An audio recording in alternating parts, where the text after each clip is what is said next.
ज्ञान प्राप्ति के हमारे सभी साधक मित्रों का अभिवादन करते हैं। साधना में, ज्ञान में, ध्यान में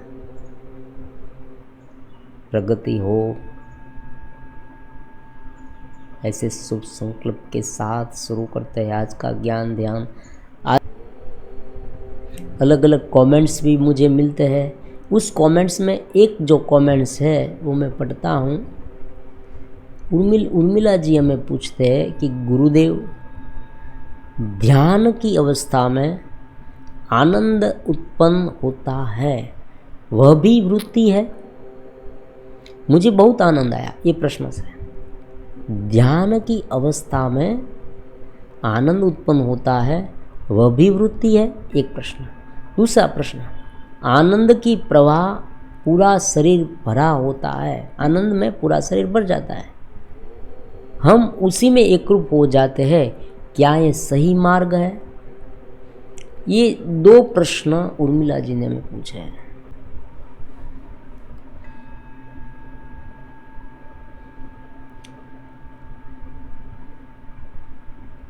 ध्यान करते समय आपने ये पूछा कि ध्यान करते समय जो आनंद उत्पन्न होता है वो भी क्या वृत्ति है? हाँ, वृत्ति है, ये वृत्ति ही है। आप ये भी कहेंगे तो ये वृत्ति ही है, तो योग में तो कहाँ है योगस चित्त वृत्ति निरोध। तो आनंद से भी ऊपर उठना मतलब आप आनंद उत्पन्न हुआ तो ये जो वृत्ति है तो उनसे भी ऊपर उठना है। हाँ है, तो क्या आनंद से ऊपर उठना है? नहीं। और हाँ, समझे, योग शास्त्र में दो बातें बताई गई। वृत्तियाँ जो है वो क्लिष्ट है और अक्लिष्ट है। उसमें से जो क्लिष्ट वृत्ति है वो हमें ज़्यादा घेरे में, उलझन में डालती है, और जो अक्लिष्ट वृत्ति है वो हमें चित्त स्थिति तक पहुंचाने में हेल्प करती है। अब एक बात समझे, यात्रा की दिशा, यात्रा मतलब हमारा गंतव्य स्थान, यात्रा मतलब हमारा गंतव्य स्थान, जो हम है और जहाँ पर हमें जाना है वो हमारा गंतव्य स्थान है यात्रा का।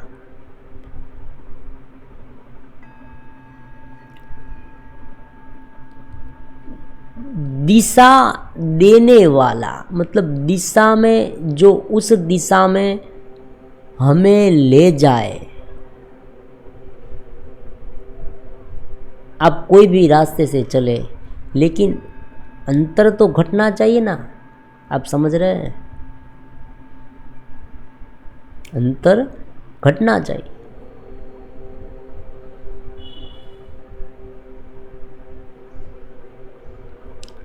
ऐसा रास्ता कि जिस रास्ते में आगे बढ़ने से अंतर घटने की बजाय बढ़ता है।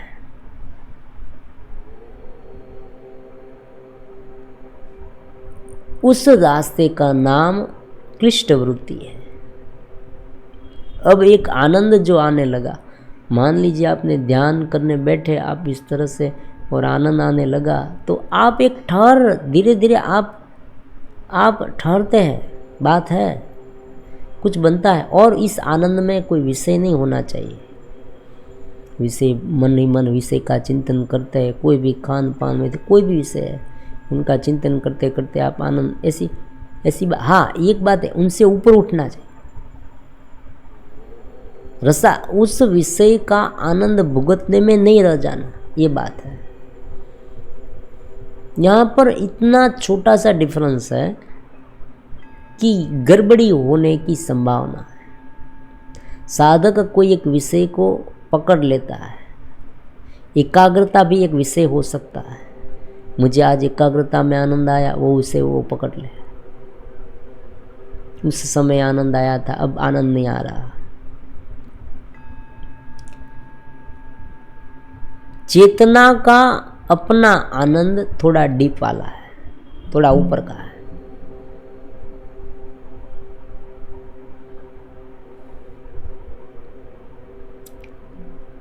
ध्यान की स्थिति में आप नहीं हैं, फिर भी आप एक ऐसी स्थिति में हैं कि जहाँ एक सहजता, एक दिव्यता, एक चेतना का अनुभव आपको होता है। ये उनसे आगे की स्थिति है। आनंद अनुभव में आने लगा तो हाँ, पूरे शरीर में आनंद का अनुभव आने लगा। कोई अन्य विचार नहीं आते। भूत भावी की चिंता नहीं चिंता, आप वर्तमान में रह रहे। आप कोई क्रोध, चिंता, हताशा, द्वेष, ईर्ष्या, वासना, कोई भी विचार नहीं विचार, अब एकदम आनंद में है।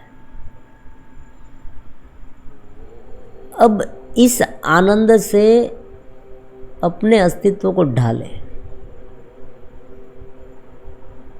इस आनंद से अपने अस्तित्व को ढाले। ये साधना में गति है। आनंद आने लगा, पूरा हो गया, ऐसी बात नहीं, समझे? आधे घंटे के ध्यान में आपको आनंद आने लगा, उनका मतलब ये हो 100% ये हो गया कि भाई आप थोड़ा प्रोग्रेस में हैं। क्योंकि अन्य साधक को तो क्या होता है, नींद आ जाती है, क्रोध आने लगता है, वासनाएं उत्पन्न होती है, मन में अलग अलग विचार आने लगते हैं, इधर उधर मन भटकता है। आप एकाग्र हो गए हैं, आप धीरे धीरे आपका मन एकाग्र हो गया। मन एकाग्र होते ही आत्मा का आनंद थोड़ा बहुत अनुभव में आने लगता है। जो व्यक्ति एकाग्र हुए हैं ना, उसे आनंद का अनुभव होता है। लेकिन अभी तक आप चित्त स्थिति में पहुंच नहीं गए, ये बात है।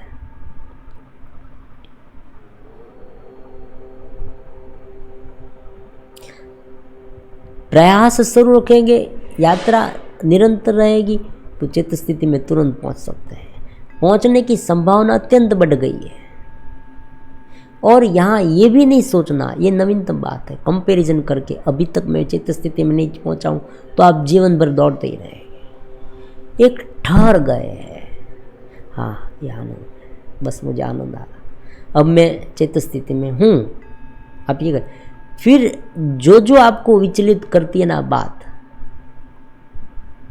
उन्हें आप समझने की कोशिश करें पूरे दिन। समझ रहे हैं? जो बाहर के दृश्य आपके भीतर आए, वो स्मृतियों के साथ गिरकर एक अलग भाव उत्पन्न हुआ। वो भाव के साथ आपको गिरना नहीं है। वो आनंद की वृत्ति में भीतर की है, मैं उसे पकड़ रखूंगा। बाहर का जो घेरा है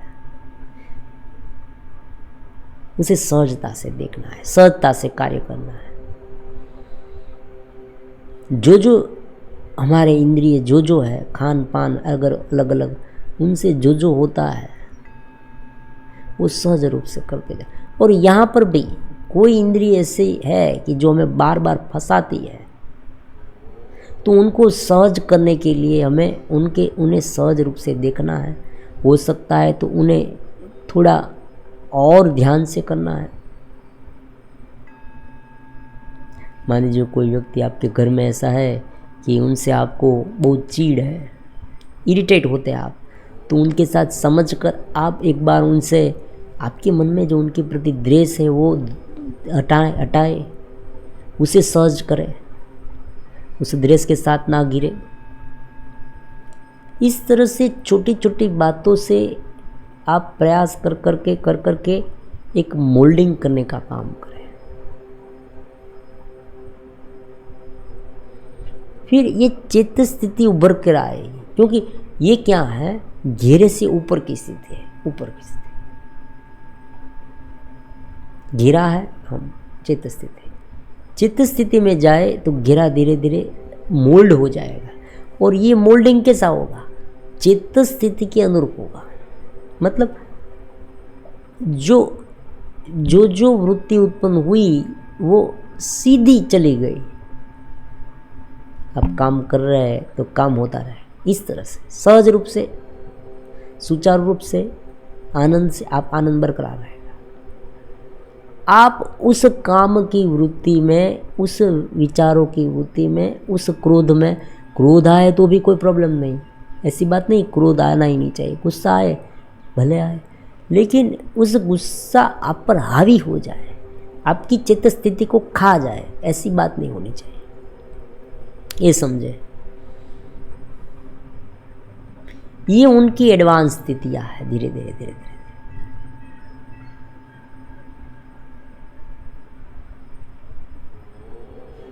आपको आनंद आने लगा, उर्मिला जी, बहुत अच्छी बात है, मैं बहुत खुश हुआ। अब आप धीरे धीरे उनको उनसे ऊपर उठने की कोशिश कर रहे हैं। आधे घंटे में आनंद आया, काफ़ी है, बैठने जा धीरे, हाँ उनमें रहे, ऊपर उठने की कोशिश करें। मतलब आपको करना नहीं, आपको उनमें रहना है, बात समझने की कोशिश करें, उलझ नहीं जाना। आज आप असंतोष में डूब गए, अरे अभी तक नहीं मिला, ऐसी बात नहीं है, हमें इस यहाँ मिल गया। अब ये निरंतर चलती रहनी आनंद की घटना है, ऊपर उठना। और साधक जहाँ है वहाँ से वो जितना आनंद मिलेगा वो तृप्त होता जाएगा, तृप्त होते होते होते ऊपर उठेगा। ये ठेलनबाजी नहीं है कि हाँ अब इतना मिलेगा तभी आनंद मिलेगा, ऐसी संसारिक बात जैसी बात नहीं है कि भाई 1 करोड़ रुपीस मिल जाए फिर ही मुझे संतोष मिल जाएगा, ऐसी बात नहीं है। ये भूत और भावी की बात ही नहीं, वर्तमान में आपको आनंद मिला, आप उस आनंद को पकड़ रखें, ऐसी बात है। उस आनंद को पकड़ कर रखे, उस चेतना में रहे। आनंद मतलब देखो, आनंद और चेतना दोनों को एक कर सकते हैं, लेकिन उनमें बहुत डिफरेंस है। कभी कभी क्या होता है, साधक आनंद को पकड़ने जाता है तो विषय भी उनके साथ पकड़ा जाता है।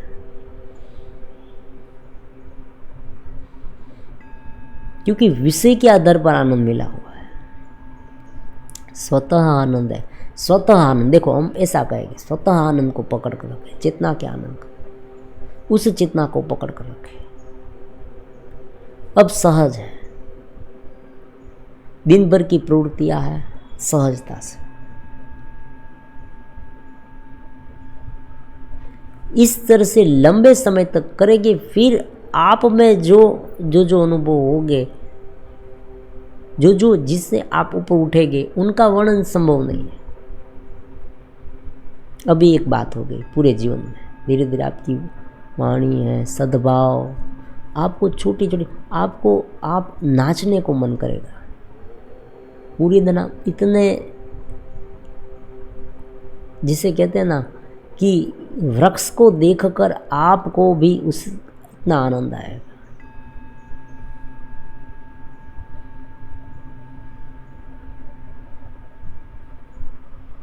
थोड़ा आनंद आया, फिर अत्यंत असंतोष में डूब गए हैं पूरे दिन, इस तरह से नहीं।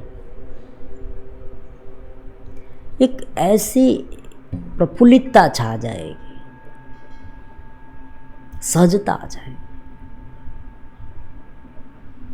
जीवन में इतना आनंद आ जाएगा, जीवन आनंद आनंद आनंद से भर जाए, एकदम आनंद। ये राम रस है।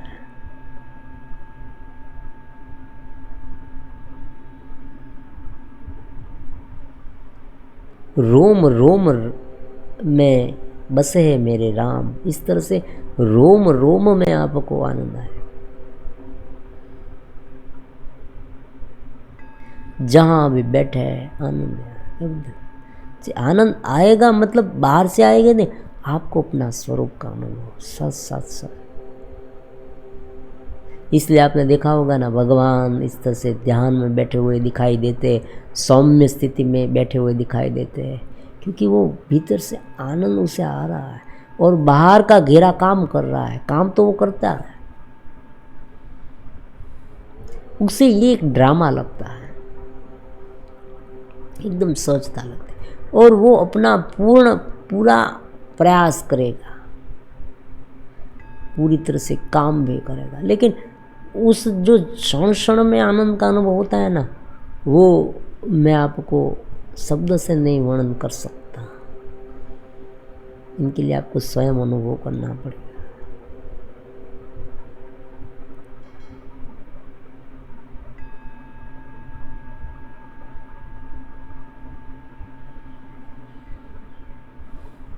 इन शॉर्ट, साधना की शुरुआत की स्थिति में साधक को थोड़ा बहुत आनंद आता है, फिर चला जाता है, तो ये बात जो है वो बहुत शुरुआती है। और अगर ये आनंद टिक गया और साधक भी टिक गया, साधक सहज हो गया उनमें, तो धीरे धीरे वो उनके पूरे सेल को मोल्डिंग कर देगा, बदल देगा। उसे दिव्य कार्य में भी रुचि आने लगेगी।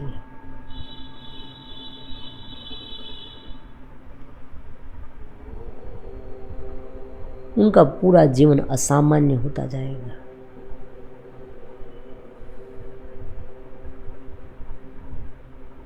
प्रज्ञा की जागृति होगी। और ये सब जो बाहर है, बाहर की खिलावट है, अब जो एडवांस योगी है उनकी बात तो हम आगे के एपिसोड में, वीडियो में करेंगे। लेकिन इस आनंद तक ठहरना नहीं है। आनंद जो वृत्ति आई है, शुरुआती वृत्ति, उस वृत्ति से हम ऊपर उठ सकते हैं, क्योंकि ये अक्लिष्ट वृत्ति है।